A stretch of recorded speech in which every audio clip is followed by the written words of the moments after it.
Bismillahirrahmanirrahim. Efendim, as you mentioned last night dinner and today hutbah, and today people, they take in ayats according their ego. And they forgotten Allah Jalla Jalaluhu other ayats.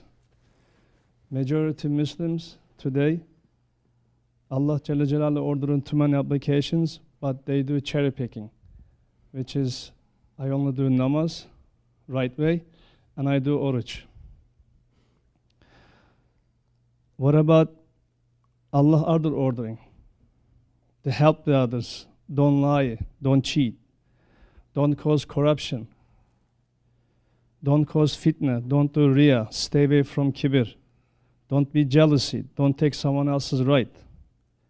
Be sabr ehli, be patient, be qanaat ehli. Be happy with Allah give you. Respect and take care of your family and father and mother. Be tefekkür ehli. Do racing way of Allah, haq of Allah. Feed the hunger. Don't turn your face to dunya. Be with salihin. And thousands of ayat Allah Jalla Jalaluhu ordering. Can we say this one is more reported? Hasha ve kella. They all Allah Jalla Jalaluhu orders. As a murid and those who listen this sohbet, if we have this kind of shortcoming, how we can fix this? Bismillah ar-Rahman ar-Rahim. For all of these orders to work, you have to have an empire. You have to have a government.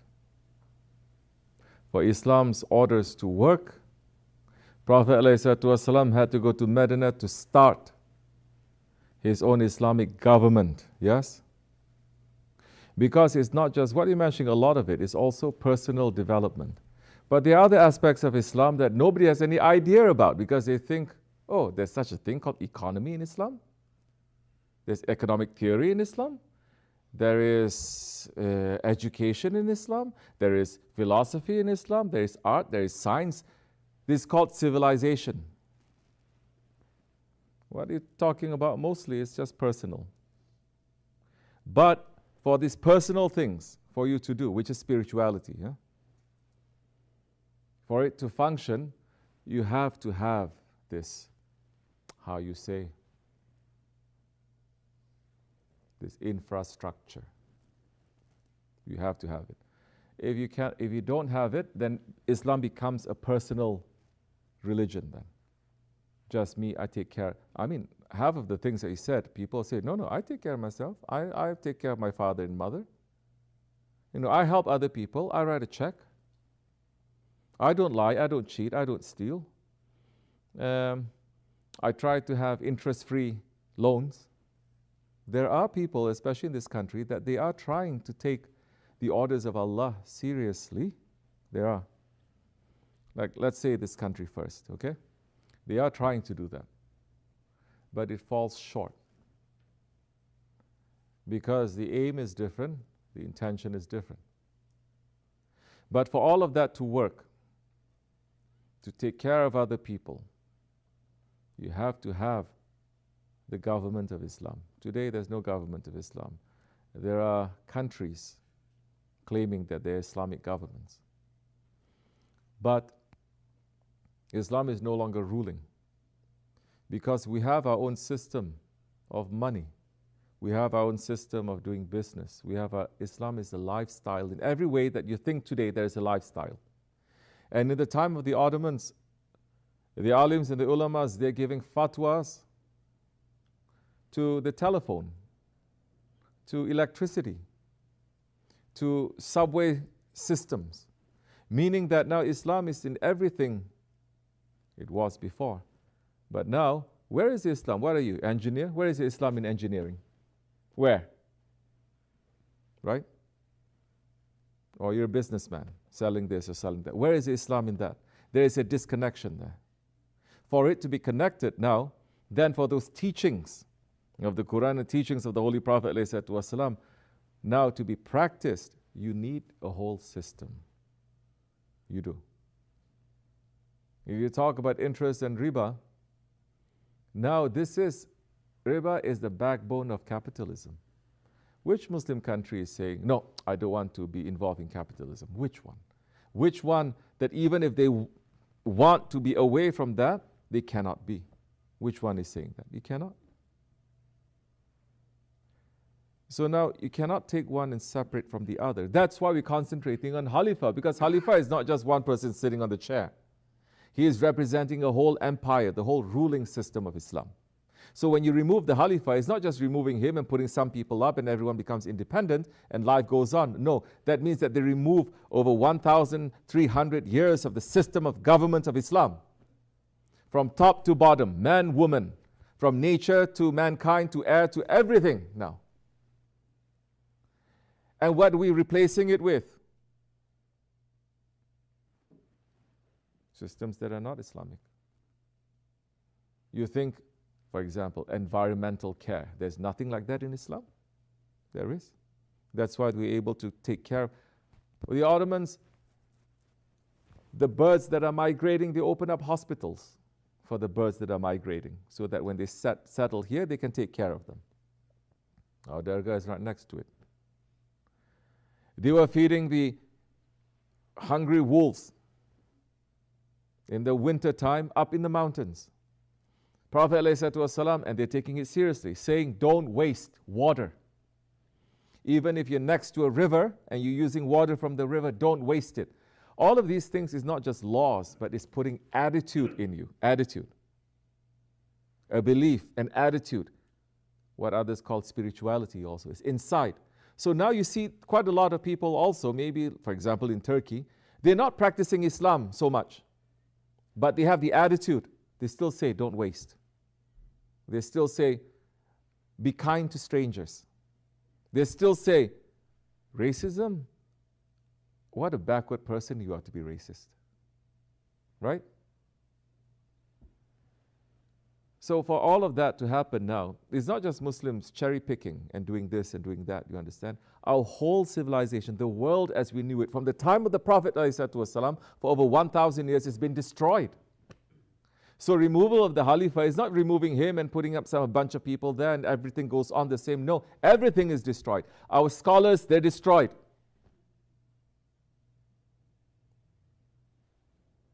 You know how many alims and how many saints, Muslim countries, that they destroy by themselves because they say, no, we want Western ideology now, not the old system of Islamic system.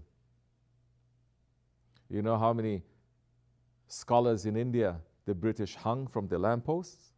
I don't have to say every Muslim country now. What did they do? They refused the Halifa. They rebelled to go against. They welcomed other forces. At that time it was the West. Now we cannot blame them too.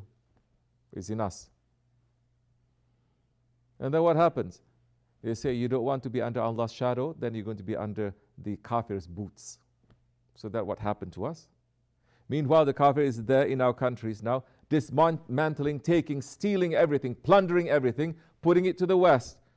And they're telling us, you see, how stupid you are, how poor you are, how backward you are. You have nothing. We have nothing because you stole everything from us. We are psychotic because you have destroyed us and our morale.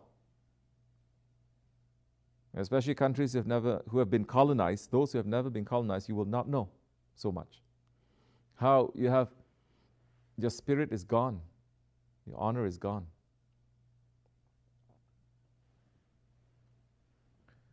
Then when people want independence, when these Muslim countries want independence, are they saying we want independence from these colonialists and we want our kings back? Or we want our sultan back? Or want the Halifa back? No. They say we want exactly what they have, but only our own people there. What system did, because they're seeing it, Shaitan is saying now you can have zulm, and zulm works. What the Ottomans did was very slow, according to Allah's will and Allah's desires, let's say. They're doing it properly. We call these evil ones, they say, why are you going, just kill them. They don't listen, kill them. Put your own people first, other people, different color, different religions, different races, down. Use them. Teach them your lifestyle, but always let them know as much as you learn from us, you can never be us. So now you're going to be, who am I? Am I this? Am I this? Am I this? Am I this? And majority of the Muslims, they are split. Their minds are like that. They don't know where they belong to. Now, scholars are removed. The intellectuals are removed. The universities, I'm talking about the importance. They can let certain universities stand, but the importance are no longer there. Because during the time of the Ottomans, every institution, just like America, not Europe, like America, you have different bodies and each functions as a check and balance on each other. They are separate, just like America. America is taking from them. You have the alims, but you have the businessmen, the merchants, and then you have the rulers, and then you have the military, and then you have the sultan. One cannot be more powerful than the other. Each check and balance each other.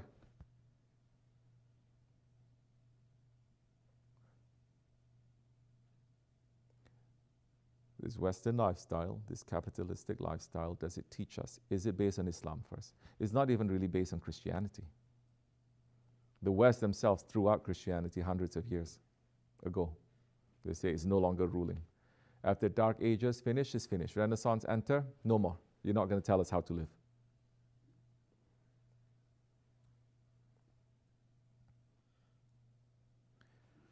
So things are taken away. They put in new fitnas, especially, for example, fitna in religion. They say Muslims will never let go of their religion. Let them keep their religion, but we're going to introduce new things into their religion, so that they always keep on fighting amongst themselves. And what they take away, especially in terms of religion, they say let them learn the law, but don't let them learn the spirituality, how to become a good person. So now you have every masjid teaching you Quran, teaching you hadith, teaching you usul, teaching you everything, but where are you going to find teaching you how to become a good person, how to have adab, how to destroy your jealousy and your anger? Where? Which masjid? We have thousands of masjids everywhere. Where? This is where the dergahs are. You cannot say, oh, I'm going to teach moral education also. Open a book and say, it's not like that. Because now when talking about spirituality, it is a lifestyle. So they destroy the shaykhs, they destroy the taqiyas, they destroy the zawiyas. The good ones they take and they put evil ones in there. So that when people say, we want taqiyas, they say, look, look, these evil ones. You call this?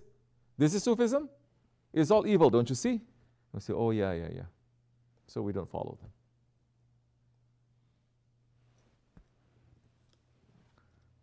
In the West, in this country, we did not come here to worship Allah. We did not come here to find Allah, majority of us. Yes? Can we say we make hijrah here because we were persecuted from worship in our own countries? We come here to worship freely? No. Let's be honest. We came here for dunya. And how many fatwas in the past they say Muslims cannot do that? You cannot go to a kafir country to earn your rizq there. Well, let us not open. People want to talk about Shariat. Let's not open that. You want to talk about Shariat? Our money is haram now. And people are concerned about zabihas. The system of the economy, it is based on usury. It is based on, how you say? Interest. And people are concentrated, no. It's alhamdulillah, not alhamdulillah. And they are saying, oh, your akidah is wrong, your pronunciation is wrong. Which is why, in this way, Sultan al-Awliya is saying, SahibulSaif is saying, we are looking to the Khilafat. Because once the Halifa goes, everything goes. Which is why it's so important. When the Prophet ﷺ passed, the most important thing was what? Hazrat Abu Bakr Siddiq, you think his heart wasn't crying to bury his beloved one? He couldn't even do that. He had to go and he had to make sure that the whole ummah comes together. And he was elected. So now, we grow up several generations later. We don't know about this system. We think this is normal. other countries in America, we think this is normal. It's normal here in America. If you grow up here, your Eid, how is your Eid spent? You go to the Jami. After that, you go home. Parents are going to stay upstairs to eat. Kids are going to go down to the basement to play computer games. And then the next day they go to school and there's nothing. There is no spirit, there is no lifestyle, there is no real Jamaat. There is no Jamaat.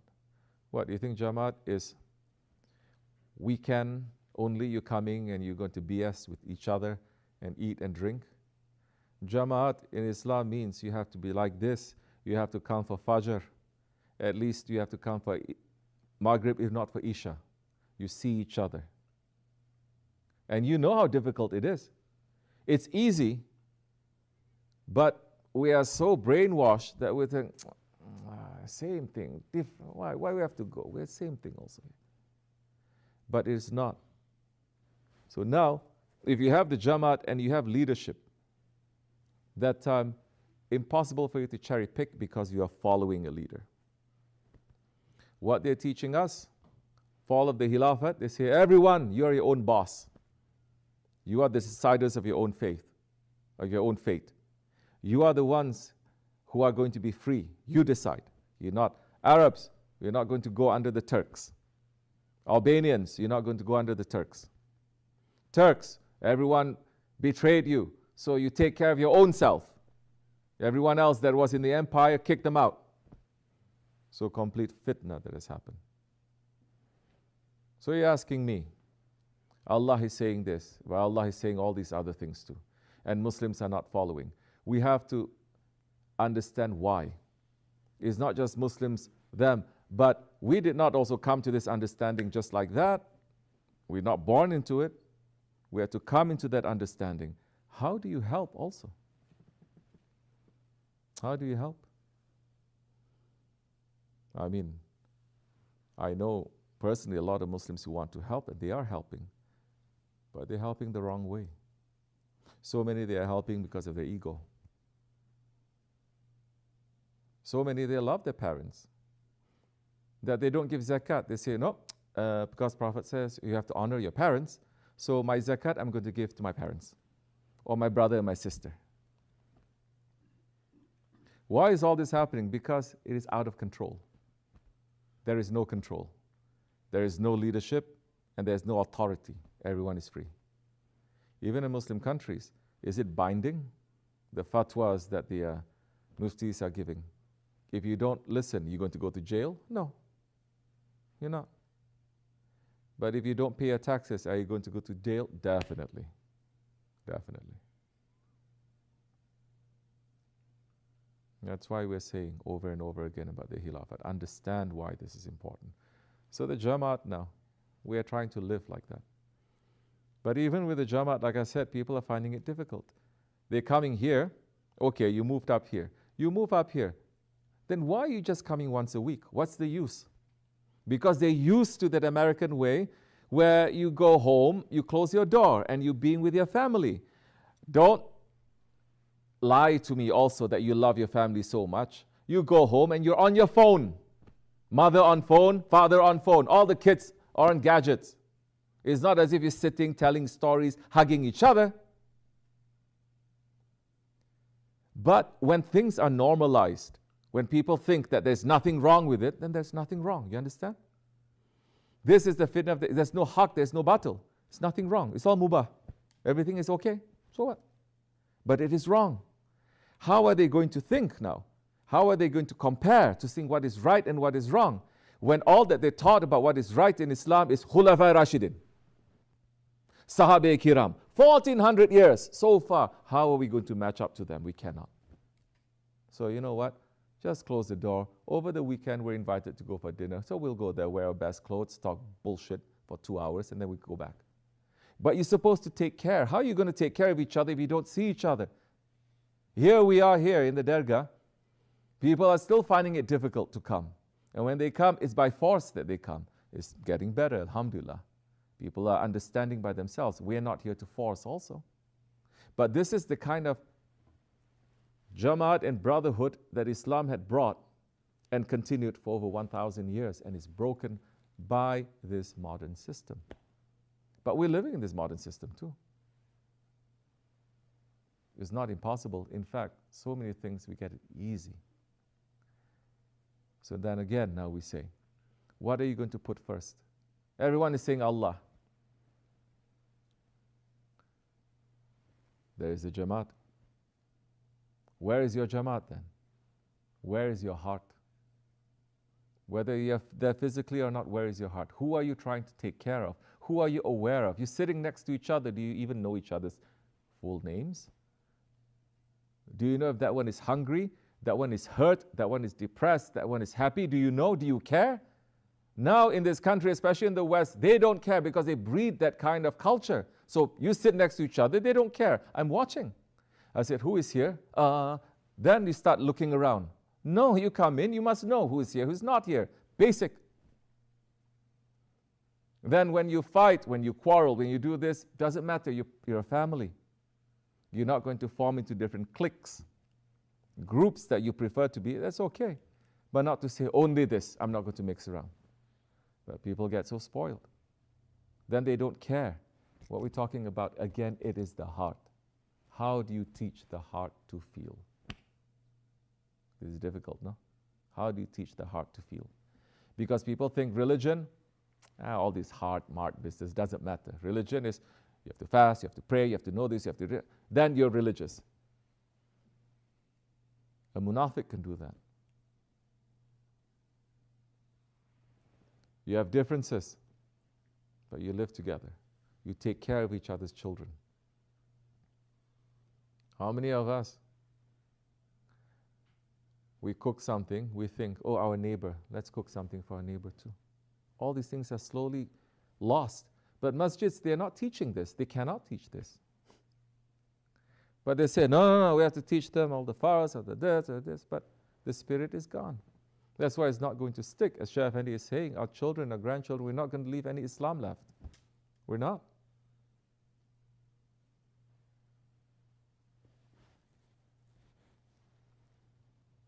We are given the chance now to come together a little bit closer. People coming from New Jersey, people coming from Virginia, other parts. Okay, a little bit here and there. So we say, now there is a chance. You want to practice what you're believing? Make a move. Otherwise, it is impossible. You will be stuck. You know that. I'm not yelling at you. I'm not cursing, but you know that. Because the way is clear. But it is up to you. We're not forcing people. I'm not saying please come and move up here.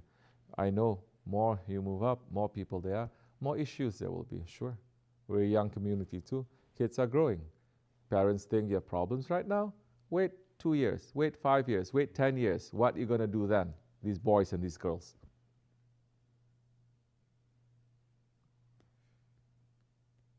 So, how are we going to learn all of that you're talking about? When you don't have a Jamaat. When you have a Jamaat, you must have that, let's say, government, meaning that Shariat, there's laws. You must have that. Then once you have that, it's easy now for the tariqat, easy for spirituality now to fill in. Now, saying to the kid, oh, it's my birthday. And then we're going to say, good. Did you give candy to everyone for your birthday? Yes. Good. Now we break something. Instead of, it's my birthday, give me present. We say, no, your birthday, you have to give. So now, this is the beginnings of a civilization. We don't have very high ambitions.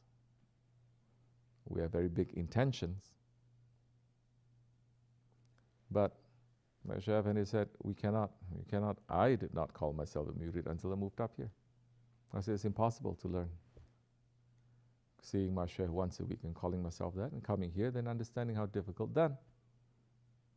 You share your smiles, you share your tears, you share your blood, you share your fears. You feel for each other now. So that when you stand next to each other in prayer, it is not only in prayer that you stand next to each other, shoulder to shoulder, that you're touching. Outside of prayer, you understand. It must come to your heart.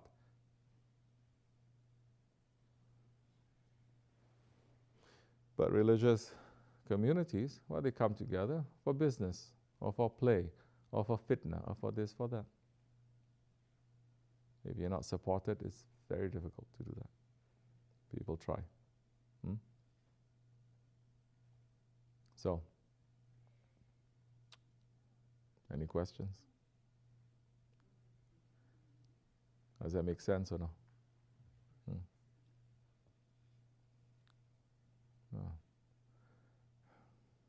So we ask for the Halifa to come back. Meanwhile, whichever, doesn't matter here, can be anywhere else. You find yourself a small community of people that try to live together, to share. Maybe they're not too successful, but they're trying. It's better than to be alone.